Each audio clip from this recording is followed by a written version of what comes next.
In the spirit of reconciliation, I acknowledge the traditional custodians of country throughout Australia and their connections to land, sea and community. I pay my respects to their elders past and present and extend that respect to all Aboriginal and Torres Strait Island peoples today. Welcome to Totally Lit, the podcast celebrating reading, writing and creating literature. I'm your host, Ky Garvey. Thank you for listening. Megan Dalla-Camina, thank you so much for joining me. Thanks for having me, Kylie. Super excited to be here. I was very excited when I got a request to have you on the show. I'd love to hear about your book, Women Rising, because it's not only a book, it's a platform and a movement. Can you share a bit about it with me? Yeah, so I'm the founder of a company called Women Rising. So we're a women's leadership and empowerment company. And we have a ed tech platform that, has a global virtual program for women. So women in their personal and professional development journeys. And then I am the author of the new book, Women Rising. So separate, but similar, all aligned to the same mission to help women rise. What prompted you to write your book? This is my fourth book, and I've been in and around the women's leadership, women's empowerment, development space for a couple of decades. First in my corporate career. I had a executive corporate career at IBM and other companies and got very involved in gender diversity and women's leadership there.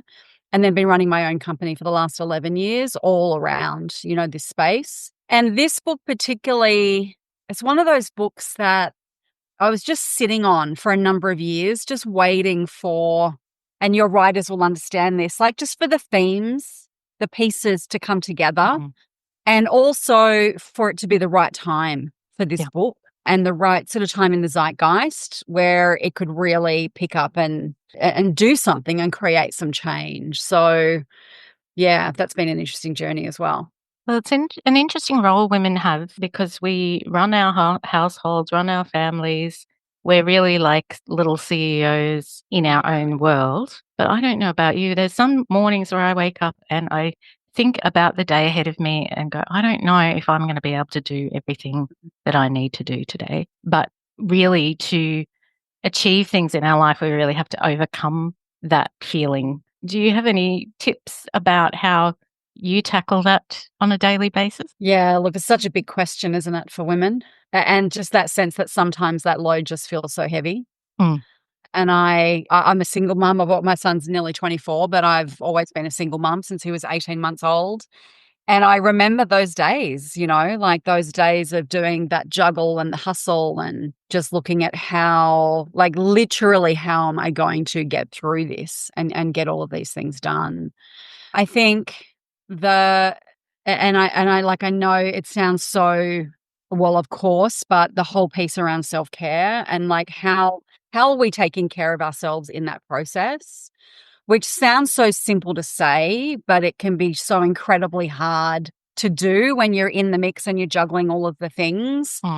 But that's always my first tip. And that's the tool I didn't have when I burnt myself out when I was in my mid-30s, when I had a 6-year-old and, was single mom, working mom, doing all of the things. And I just didn't have that lens of like, where's me in this equation? So the very first thing that I would say is like, where is that care for yourself? And it can be small moments. It doesn't need to be these big grand gestures. It can be, the 5 minutes of meditation or the 5 minutes of having the cup of tea by yourself or how are you getting the sleep? And sometimes that's incredibly challenging if you're caring for other people. But how do we fit that in and prioritize it is the absolute number one tool for dealing with that sense of overwhelm, exhaustion, just too much, going on for us.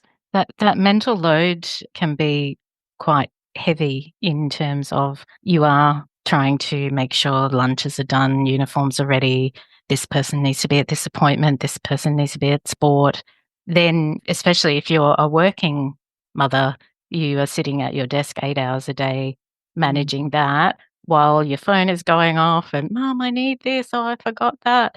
And then trying to be a loving partner to someone as well or a good friend. And I think to women, especially if they're in sort of that middle level of their career where they can feel really trapped, that there isn't any power, they've just got to do their day-to-day job.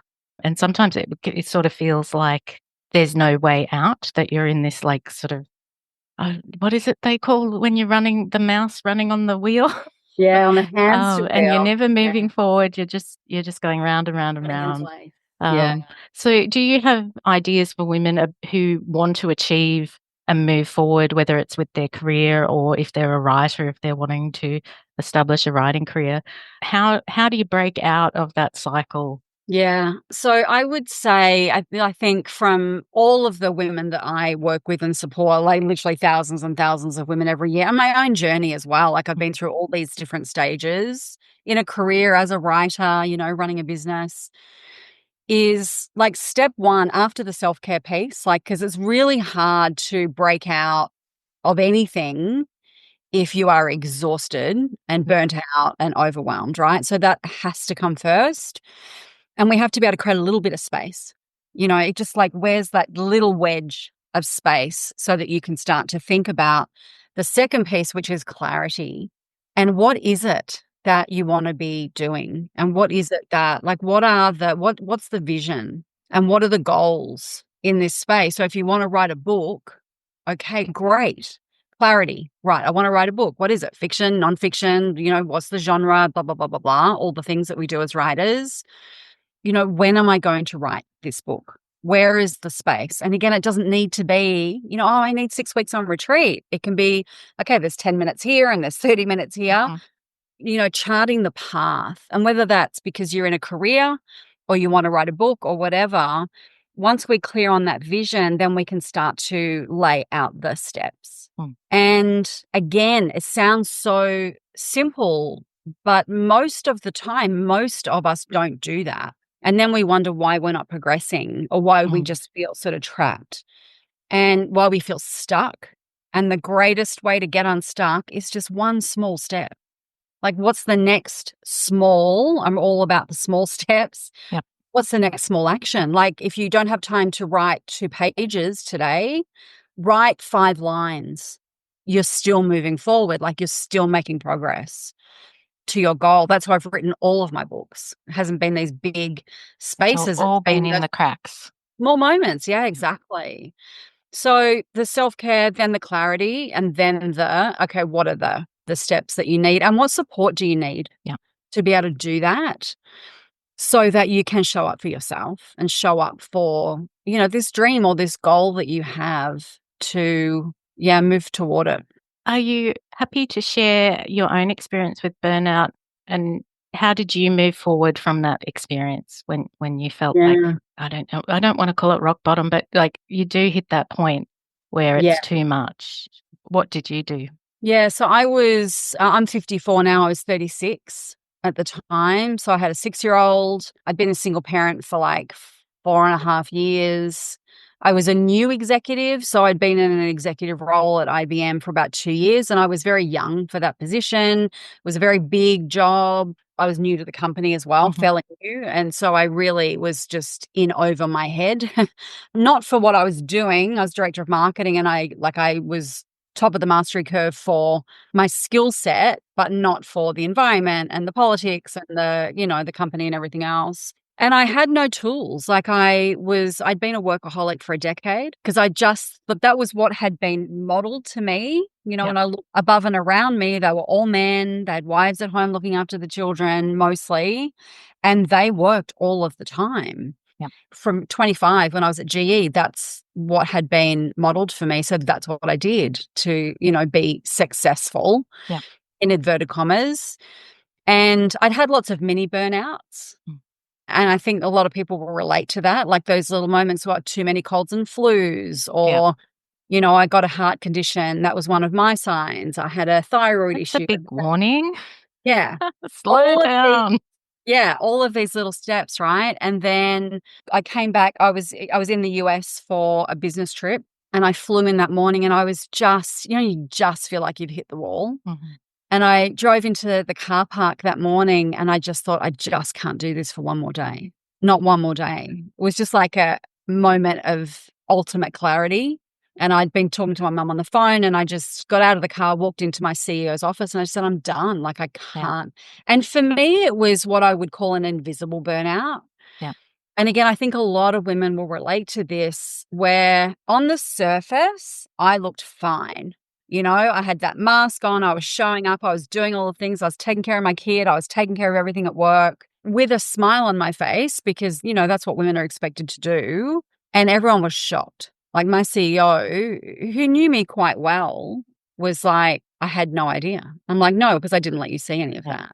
So I ended up taking, like I basically said I quit. And he said, well, no, let's not do that. Yeah. And as a single mum, I'm glad he said that. But I ended up taking 2 months off.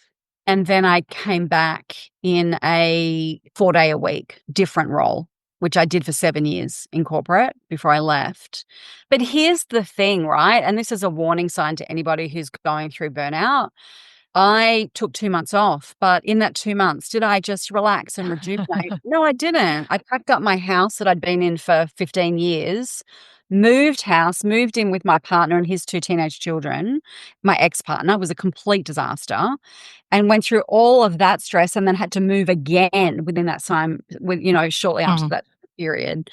So the recovery piece of burnout's so important. Yes. Like we take ourselves with us wherever we go, right? So you may step away from your work for a period of time, but unless you move into that recovery phase of, coming out of burnout and how do we come back? And it can be a long road back. Then we're just in a different location. Yes. Yeah. We're still burnt out or continually burning ourselves out. I learned a very important lesson. I have hit that period of burnout and had to take a step back. And the only way I've been able to cope with it, though, is because I feel like a complete failure if I can't achieve what I had set out to do. And I'm like, I'm letting my family down, I'm too overwhelmed, but I have too much on my plate. And so I treat that step back as I'm stepping backwards to move forwards to slingshot myself further. But that actually isn't the greatest mindset because you just take on more. Yeah. The more time you have, the more you fill it with things. Yes. Although it has helped my writing career, though, because I'm like, okay, I'll do something with this time to create a podcast or create a writing competition, but it hasn't been the best way for self-care in terms of just stopping and just being still. Yeah. And look, I mean, we all have to learn, right? And you've touched on a really important couple of really important pieces. One is, and this is what I write so much about in Women Rising, is like, what are the stories that you're telling yourself about the situation that you're in? What is your inner critic narrative? Because when we can really get a hold of that and start to really understand the diatribe that's going on inside of our minds all the time and start to unpack that gently and with a lot of self-compassion, then we can start to challenge those stories. Yeah. Like the story of like, I'm burnt out, but I need to keep going and I'm a failure.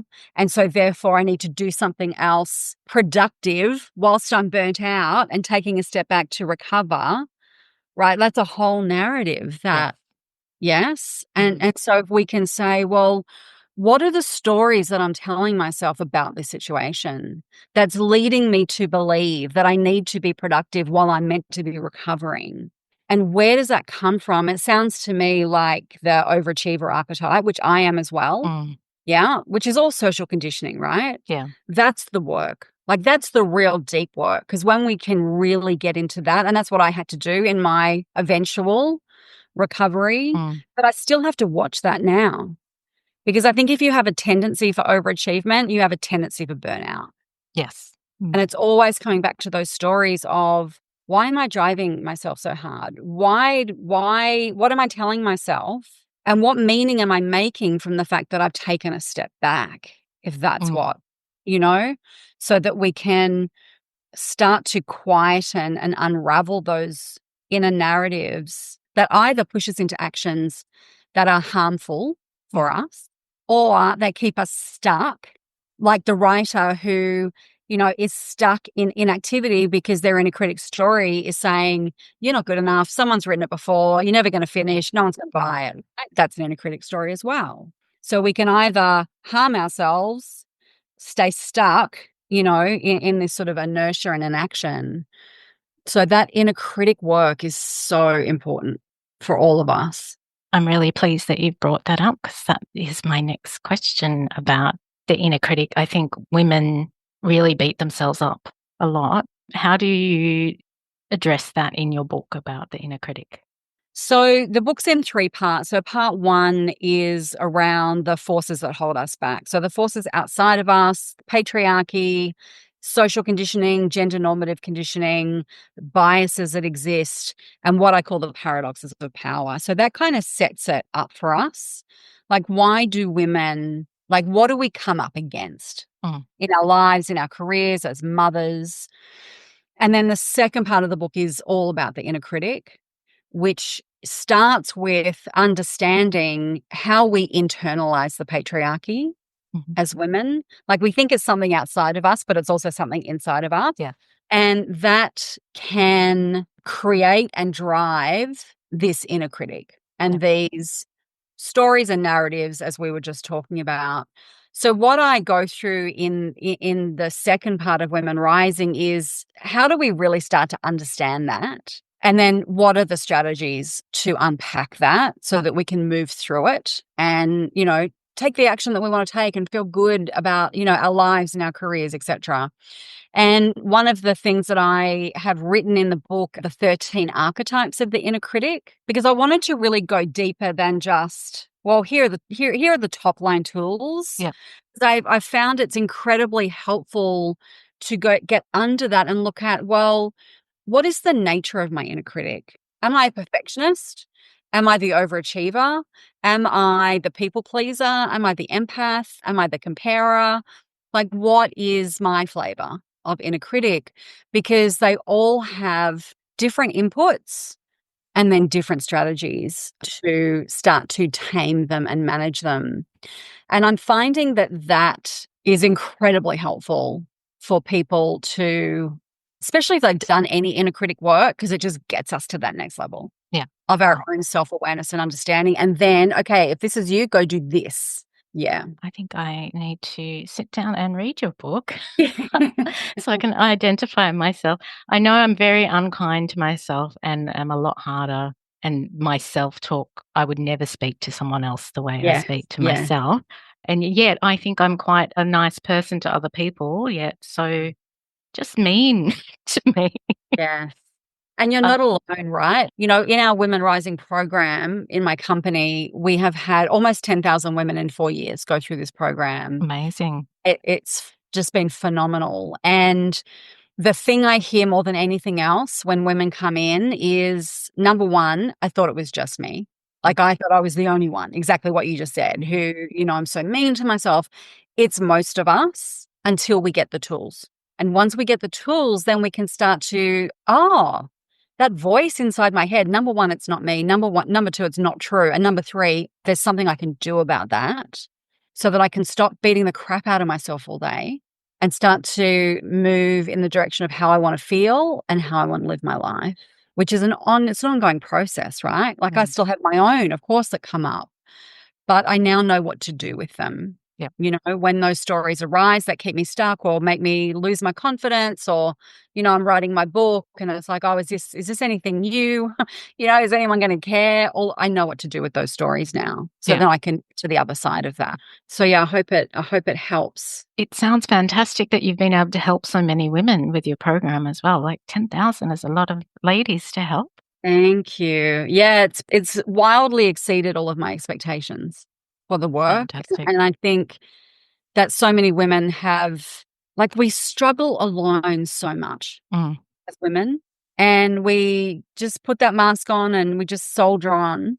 Something magical has happened when I brought these women together to go through this particular curriculum that I teach and the coaching that comes along with it and what gets unlocked. And I think part of that is just being in safe spaces and looking at you and looking at me going, oh, I thought it was just me, and it's not just me. And there's things that we can do to make it better and make it feel better and move towards our goals, Interestingly enough, our books have a similar theme. I have a picture book, but the main theme is about asking for help when you need it. So it's just about a little girl learning to roller skate and thinking she can do it on her own, and then figuring out, actually, I need to ask someone for help. And I just thought that was an important theme because as women, we're taught to be everything to everyone, and we have to be a mother and we have to be the best at our jobs. And when we're trying to do everything, it's really hard. And there's times as an adult where you need help, you need your village and your support crew. And it can be a little bit embarrassing sometimes to say, oh, actually, I can't do this. Could someone please help me? Yeah. So, yeah, I like that we've got that similar theme there. Yes, I love that. I was really interested in when I was reading some information about you, about your male champions of change, because I really like the idea that you've embraced the patriarchy as allies. Do you want to tell me a bit more about that? Yeah, so when I was at IBM, I was involved in a Australia-wide initiative run by the Sex Discrimination Commissioner then, Elizabeth Broderick, called the Male Champions of Change. So this was back in 2010, bringing male CEOs together to create real change for women at work and, really strive towards gender balance. So that was a long time ago now, but in my company, Women Rising now, we run a Male Allies program. So we have the Women Rising program for women and non-binary people. And then we have the Male Allies program where I bring men together to bring them into the tent in an inclusive, supportive way so that they can move from what I call being good guys to being true male allies. To really understanding the lived experience for women at work and at home, the landscape for women, to really understand bias, not just what it is, but what it looks like and what to do about it when they see it, and then a whole lot of other tools and support for them to really step into being true allies for women. And we see profound impacts for that in the workplace. But even more than that, what I'm starting to hear a lot, we've had more than 1,000 men now go through this, is what happens at home.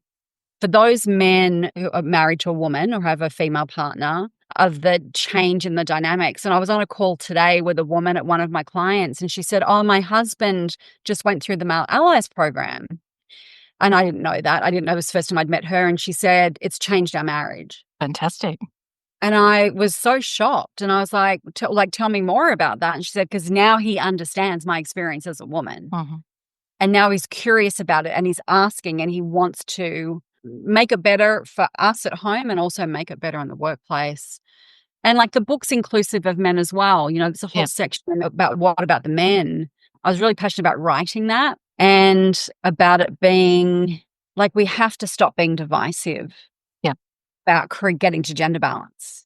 The only way we're going to get there is together and to have men really in on the journey and leading that as well. So yeah, that's the piece around the men. I think it's for the next wave of feminism, women's movement, whatever you want to call it, the next wave, men have to be right in the center as well. Now, I'm going to take you back a little bit to the writing of the book. Did you sit down and plan the structure of how you wanted to approach it? Like, did you think about the messaging, or did you just sit down and start typing, and did it evolve? This one was a really interesting book to write because it had a number of flavors. It was initially going to be a small book. Like my initial vision for this book, that it was going to be, I've had this book on my desk. Someone wrote like 30 years ago that was just a small hardcover book. And I thought, that's what I'm going to write. I've written all these big books. And I was like, I just want to write a manifesto. And it was going to be, like the first section of the book, right? Like setting it up and the forces that hold women back. But I'm also a teacher and a coach. And as I was really getting into that, I thought I can't just put out the problems. I have to chart the pathway to the solution. So then it became 3 parts, part 1 being around, the paradoxes, part 2 being the inner critic, and then part 3 being the tools for rising. So, confidence on life, vision and purpose and well-being and a couple of other things. So the first step for me was really forming up that structure. Because the way that my brain works and my creative process works, for every book I've done, actually, I've written the introduction first, which for all of my books has pretty much gone untouched. Like I've written it. Oh, amazing. And that's sort of been like my downloading of this is what the book is, like this is the vision.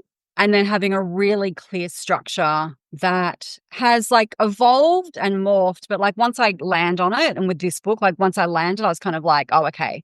that's pretty firm, and then I start writing. Yeah. I'm not a linear writer. Like, I like to write the introduction, have the structure, but then I jump around. I use Scrivener, the writing tool. I'm obsessed with it. So things move and shift and all the rest of it, and I jump around when I write as well. I don't write start to end like you would. I would imagine if you're writing a novel, you would write start to end. I'm not I a think novelist, there's a lot of writers out there know. that use Scrivener as well and do jump around. But I think what happens when you edit as well and you're working with a publisher and they will tell you, oh, this works better here and let's move that around. So that structure can change once you've got feedback from someone else as well. Yeah, absolutely. And I had a really iterative process with my publisher, which was beautiful. Yeah. Like some of those really important notes that you get from your editor quite early in the process that can be really formative. Yeah, I had a beautiful back and forth with my editor and my publisher on this book. So that was incredibly helpful. Do you think your book is helpful? Like, so many authors, and especially female authors, they often are introverts and then have to go out into the world and sell their book and develop their brand. I know I'm fine with if I'm on a panel, sitting on a stage on a panel, but as soon as you get me in front of a lectern, my knees start to wobble. Those things, like when you're trying to rise up and do something amazing, you've got to overcome all of those things. Do you have any advice for writers out there who are putting themselves out there? Yes. So my advice is always focus on the purpose. Like, focus on the purpose. Yeah. And that's especially helpful for introverts. Like, I'm an introvert as well. And I can do the extroverted thing because I've done it for a very long time, like my whole life. And, and especially in my work, I do a lot of, speaking and coaching and teaching and things. But I'm a deep introvert. Like, I could literally sit in my house for 2 weeks and not speak to a soul. I'd be happy, right? Happy as a clam. Probably longer, actually. So for putting yourself out there, the inner critic will rise up. Like, the inner critic will get really, really loud and tell you all of the reasons why this is a terrible idea. No one cares about what you have to say. No one cares about what you're writing. You should just sit down and be quiet, like all of the things. So using the tools that I teach and write about in the book will be incredibly helpful for that, and understanding what is my story around this, and using the tools to quieten it down. And then I also find that focusing on why did you write this book? Why are you passionate about this book? How is it going to help people? And if you don't show up, then no one's going to be helped and supported and served. That's what gets me out of bed in the morning, thinking about, we have a vision for this book in my team of getting this book into the hands of 1 million women, because we really believe, and that's not about book sales. That's about, women rising. Outside of the book is a movement that we're creating, and the book is a lever. Like, the book is a lever for change. So that's got nothing to do with me. Yeah. That is about women and helping the women rise. So, like, how do you connect yourself as a writer to the impact that you want to have? Yeah. And that can be fiction as well as nonfiction, right? It doesn't just need to be nonfiction like my book is. And that, I think, for those of us who would rather sit at home and write and not talk to anybody, I think that can help us get out of our own way and show up for ourselves and show up for the work that we're putting out into the world. But I think it can be so important for your own confidence when you realize you have a voice. Yeah.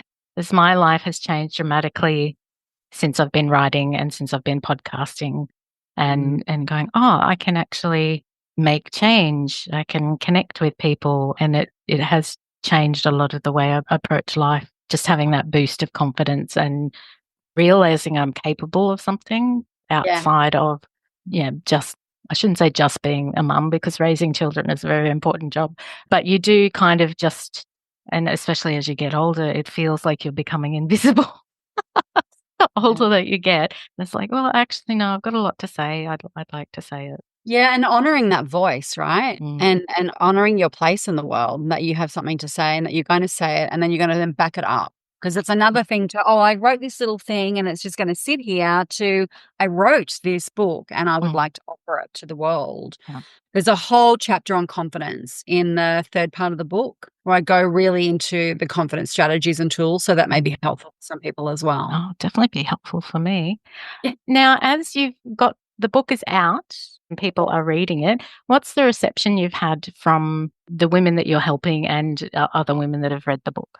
Yeah, it's been phenomenal so far. Like it's selling well, which is always nice as an author, like, because that means people are buying it, and it's, being pick of the month in a lot of the stores, and it's been number one on Amazon and all the rest of it. So it's being beautifully received, which is like so lovely. And I find the best thing of being a writer is when you get the stories, when women start saying, like, someone wrote on LinkedIn the other day, this feels less like a read and more like a revolution. And that was just like, I was fantastic.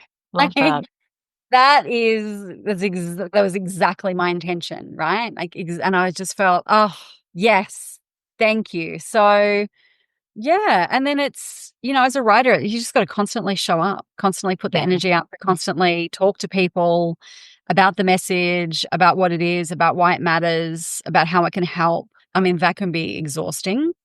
Yes. Like, you got to pace yourself, but it's also such a blessing, right? Like, I remember when my first book came out 12 years, oh my gosh, more than that, 13 years ago. Like, to have had all the opportunities that I'm having with this book to talk about it so much and share it, it's what you dream about when you're a writer. So what's been your most exciting opportunity with this book? For this book, we did 2 beautiful events. It's the first time I've ever done a book launch event in 4 books, and we did a beautiful event in Sydney and Melbourne. They were both incredible. And something, I don't know if it was because it was the first event, but something happened and so many of our community were there. We had about 150 people in Sydney. Oh, wonderful. And there was just like the space that we had. We had this beautiful old building. Someone said this to me last week, like something alchemical happened in that room that night. And it was just magical. It was just the most magical experience. And it happened in Melbourne as well in a different way. So that for me is such a highlight, because I run a virtual company and a virtual program. So I'm not with my community. Yeah. So to be able to show up and be in a room and have them so excited about the book and talking about the book, and I read from the book, which I'd never done before, in an event. Yeah, I think that, plus all the podcast discussions I'm having, because they're all so different, and it's such a blessing, right, to be able to be here and, talk about writing. Yeah. So, that's been incredible as well. If you could give a message to someone who's thinking about reading the book and about their own journey of rising, what message would you like to give my listeners? I would say, number 1, go gently with yourself. I think that's been such a theme of our chat this evening. And for those reading the book, like, just go gently. Like, there's some big themes in here, especially in the first section. Like, it's like, oh, wow. Okay. I've had a lot of feedback that even from people who are really in the women's space and in the women's empowerment space, and they're like, the motherhood paradox, I'd never thought about that. Or the confidence paradox, I've never thought about that. So, like, feel your way through it. And then do the inner critic work. Like, really work out what your archetype is, get the tools, go gently and be kind to yourself, but do this work. Because the inner critic work, more than anything else I've ever taught, has the potential to change your life. Because as soon as we start to change those thoughts that we're thinking about who we are and how we show up and all of the pieces, we change and the world changes around us. Yeah. So, that's the invitation, is to really step into that. And for their own journeys, like, spend some time to get clear on what you want. Like, what is your vision for yourself, for your work, for your writing, for your family life, for whatever it is? Like, what do you want it to look like and feel like? And how do you take a small step today and then another small step tomorrow to move you in that direction? You don't have to change your whole life. It doesn't need to be anything dramatic, but every small step we take, when we have a vision and a direction in which we want to move, moves us forward, builds our confidence, affirms who we are and what we want and brings that to life. So that clarity piece together with the self-care piece, would be my hope for everyone. And for anyone who would like to investigate your Women Rising movement more, where can they find you? So womenrisingbook.com is where the book is, and megandallacamina.com. Everything is there, and links to Women Rising, which is womenrisingco.com. They're sort of my 3 places. They're all linking together.